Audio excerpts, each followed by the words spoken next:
Halo semuanya, perkenalkan nama saya Madihaya Putri Darmawan, NIM 21110210114. Saya akan menjelaskan materi kuliah perkembangan peserta didik.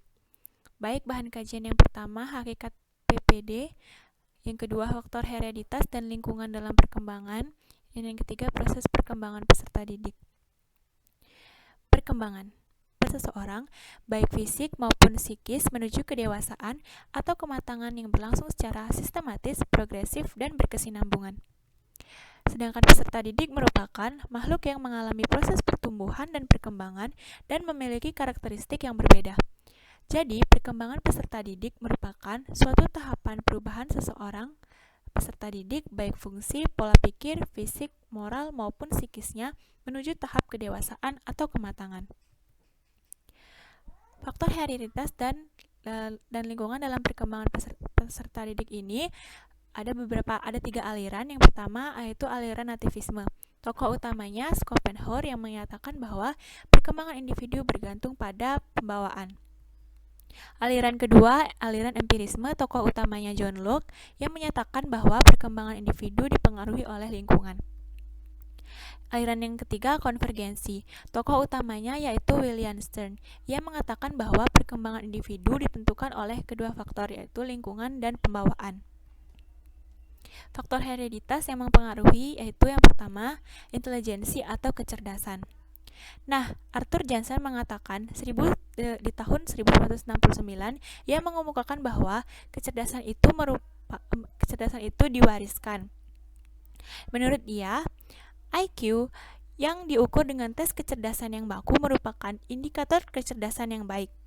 Tapi ada kritik dari ahli lain yang menyatakan bahwa tes IQ ini hanya menyentuh sebagian dari kecerdasan itu sendiri.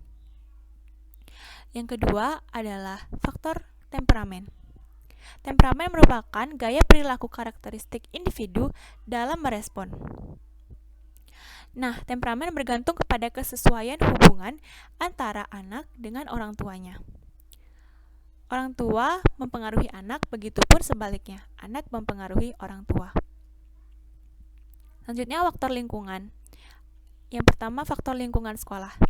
Seperti yang kita ketahui, sekolah sangat berpengaruh dalam perkembangan peserta didik, di mana terjadi relasi antara guru dan siswa, atau siswa dengan siswa, atau orang tua dengan guru.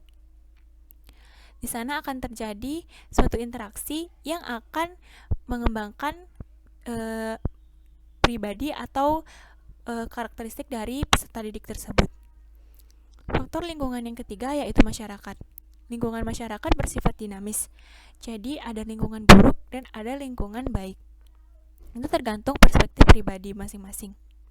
Dan lingkungan juga sangat berpengaruh pada perkembangan peserta didik. Yang terakhir, proses perkembangan peserta didik. Ada 3 proses. Yang pertama, proses biologis. Proses biologis itu berupa perubahan fisik pada individu, seperti perubahan berat badan dan tinggi badan.